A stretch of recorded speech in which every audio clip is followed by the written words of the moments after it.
এই অ্যাডভাইজারদের একটা অ্যাডভাইজারও তাদের সম্পত্তির হিসাব দেবে না। 3 বার ক্যাবিনেট ডিভিশন থেকে চিঠি গেছে তাদেরকে যে আপনারা দেন। তারিখ 3 বার বদল হয়েছে, এই তারিখ এক্সটেন্ড করছে।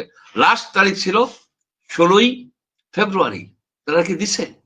তারা অ্যাটলিস্ট তাদের ট্যাক্সের রিটার্নটা, তারা কি ট্যাক্স দেয় না? যে লোক ট্যাক্স দেয় না সে লোক এখানে কিভাবে হয় অ্যাডভাইজার হয়? গ্রামেগঞ্জের দিকে এই যে সন্ত্রাসী আওয়ামী দুর্বৃত্ত যারা এগুলি করে গেছে গত 16 বছরে 15 বছরে, আমি আওয়ামী লীগের নাম বললাম এই কারণে যে আওয়ামী লীগ ছিল, আওয়ামী লীগের পরিবর্তে বিএনপি থাকলে একই কথা হইতো। বিএনপি আমরা দুর্নীতি হয় নাই, হয়েছে, অনেক দূরবর্তী হয়ে গেছে বলে আমরা সেগুলো খুঁজে পাই না। কিন্তু এগুলির কি বিচার হইতেছে? যারা ইম্পর্টেন্ট পজিশনে যাবে তাদের ওই পিবিএস সিস্টেমের মাধ্যমে যাইতে হবে, অর্থাৎ তার সম্পত্তির হিসাব দিতে হবে, তার ব্যাংকের ট্রানজেকশন করতে হবে, তার এবং তার ইমিডিয়েট রিলেটিভসের, এবং সে কি ইনফ্লুয়েন্স পেডলার কিনা, তার কি কোনো কেলেঙ্কারি আছে কিনা, সে কি কোনোভাবে কম্প্রোমাইজ হবে কিনা, এই সব কিছু জানার পরে তাকে নেওয়া হবে। আদারওয়াইজ তাকে নেওয়া হবে না। সে নমিনেশনও পাবে না, সে মন্ত্রীও হইতে পারবে না, সে সচিবও হইতে পারবে না, সে জাজও হইতে পারবে না। আমরা কি সেটা করছি? না।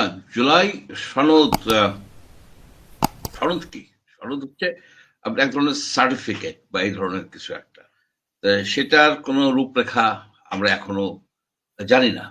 এবং তারা কিন্তু মাঝে মাঝে একটা কথা বলে যে নির্বাচনের আগে আমরা কি গণপরিষদ নির্বাচন চাই। এখন গণপরিষদ নির্বাচন মানে কি? এটা কি তারা বুঝে বলে না না বুঝে বলে আমি ঠিক বুঝতে পারতেছি না। গণপরিষদ হলে তো আপনার কনস্টিটিউশন বাতিল করে নতুন করে কনস্টিটিউশন লিখতে হবে, সেটা হচ্ছে কনস্টিটিউশনাল অ্যাসেম্বলি বা এই ধরনের একটা করতে হবে।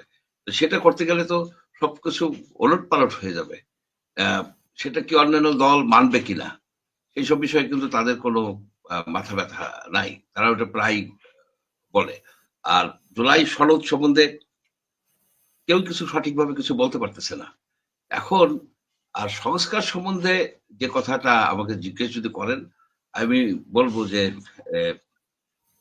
মানে 10টা মাস ঘোড়ার ঘাস কাটা হলো, বুঝলেন? কতগুলি ঘোড়ায় কিন্তু ঘাস কাইতে দিলে খায় না, সেই জন্য বলে ঘোড়ার ঘাস কাটা হলো।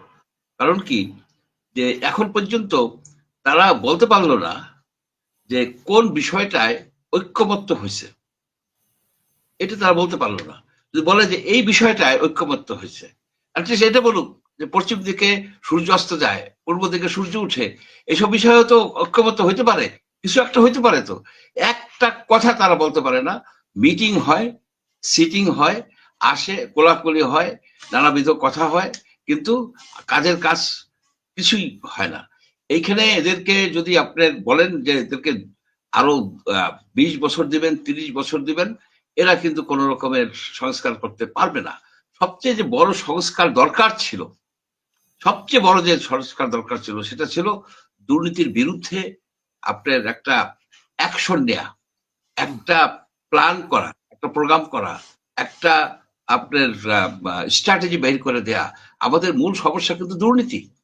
আপনি দেখেন শেখ হাসিনা চলে গেছে, তার ওইখানে যেটা আপনারা প্রথমে বললেন যে শেষের দিকে আইসা 400 কোটি টাকা পাইছে পিওনে, আর এখানে 2-1 মাস 3-4 মাসের মধ্যেই কিন্তু ওই 400 টাকার মার্ক পার হয়ে গেল। মানে যদি আপনারা যদি দেখেন স্পিড, দেখেন এই গতিতে যদি চলে তাহলে দুর্নীতি কোথায় যাবে? আরেকটা জিনিস দেখেন, আপনার প্রোগ্রামেও এখন ওয়েবসাইটের মাধ্যমে মানুষ টাকা দিবে, এখন আমরা স্বচ্ছ হয়ে গেছি, ভালো হয়ে গেছি, এখন আর কোনো মানে ইয়ে নাই, সব অতীতের ইতিহাস সব মুছে গেছে 10 মাসের। তাতে কি সম্ভব? মানে তারা তুলসী পাতা হয়ে গেল। তাদের যে এইসব ফাইন্যান্সের একটা অডিট হওয়া উচিত। তারা যদি ক্লেম করে যে আমরা দুর্নীতিমুক্ত, তাহলে অডিট করাও, অডিট করে তারপরে বলো।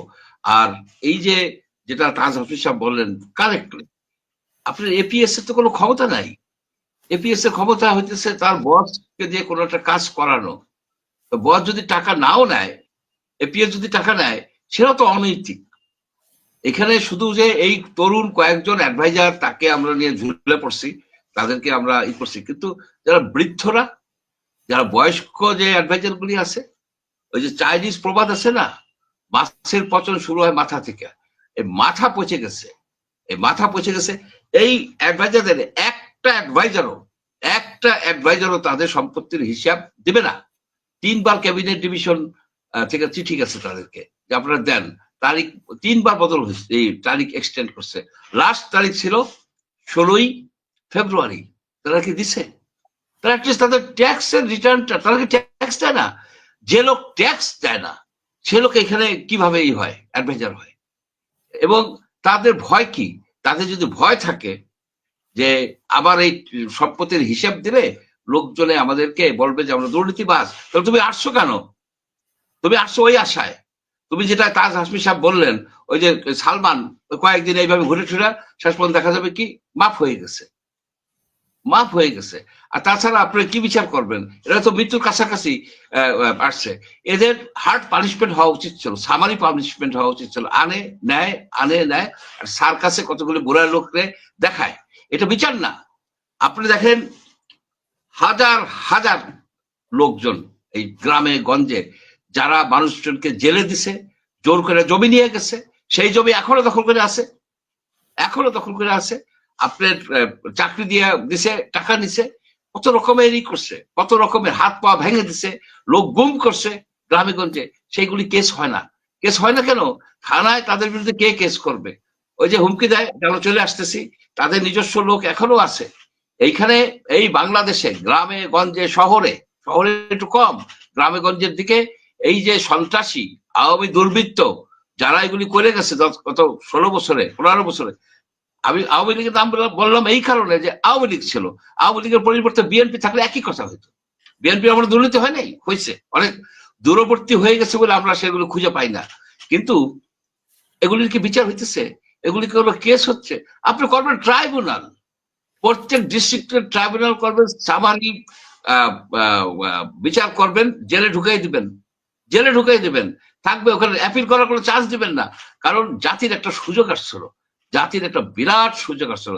এই সুযোগটা মাধ্যমে আমরা জাতিকে পরিশোধন করতে পারতাম, শুদ্ধি অভিযান চালাইতে পারতাম, দুর্নীতিকে ঝেঁটে ফেলাই দিতে পারতাম। আপনি দেখেন সাউথ কোরিয়ার কথা আমি গত একটা দুটো টক শোতে বলছি। সেখানে পার্সোনাল ভেরিফিকেশন সিস্টেম বলে একটা সিস্টেম আছে। এটা একটা আর্টিকেল, এই যে প্রফেসর আদিল খান সাহেব অস্ট্রেলিয়াতে আছেন, উনি বাংলা ঢাকা ট্রিবিউনে একটা আর্টিকেল লিখছেন, ডিটেইল দিচ্ছেন যে সিঙ্গাপুর, হংকং এবং সাউথ কোরিয়া তিনটেই কিন্তু অ্যাডভান্সড ইকোনমি, বর্তমানে সিরিয়াসলি অ্যাডভান্সড ইকোনমি। তিনটেই কিন্তু দুর্নীতিমুক্ত। এই তিনটেই একসময় দুর্নীতিগ্রস্ত ছিল, মানে সিস্টেম ছিল, সিরিয়াস দুর্নীতিগ্রস্ত ছিল। লি কুয়েন ওয়াই যেভাবে করছে, আমি সাউথ কোরিয়ারটা কথা বলি, তাদের পার্সোনাল ভেরিফিকেশন সিস্টেম বলে একটা সিস্টেম তারা ইন্ট্রোডিউস করছে। যারা মন্ত্রী হবে, যারা সচিব হবে, যারা জাজ হবে, যারা ইম্পর্টেন্ট পজিশনে যাবে, তাদের ওই পিবিএস সিস্টেমের মাধ্যমে যাইতে হবে। অর্থাৎ তার সম্পত্তির হিসাব দিতে হবে, তার ব্যাংকের ট্রানজেকশন করতে হবে, তার এবং তার ইমিডিয়েট রিলেটিভস এর, এবং সে কি ইনফ্লুয়েন্স পেডলার কিনা, তার কি কোনো কেলেঙ্কারি আছে কিনা, সে কি কোনোভাবে কম্প্রোমাইজ হবে কিনা, এই সব কিছু জানার পরে তাকে নেওয়া হবে। আদারওয়াইজ তাকে নেওয়া হবে না। সে নমিনেশনও পাবে না, সে মন্ত্রীও হইতে পারবে না, সে সচিবও হইতে পারবে না, সে জাজও হইতে পারবে না। আমরা কি সেটা করছি?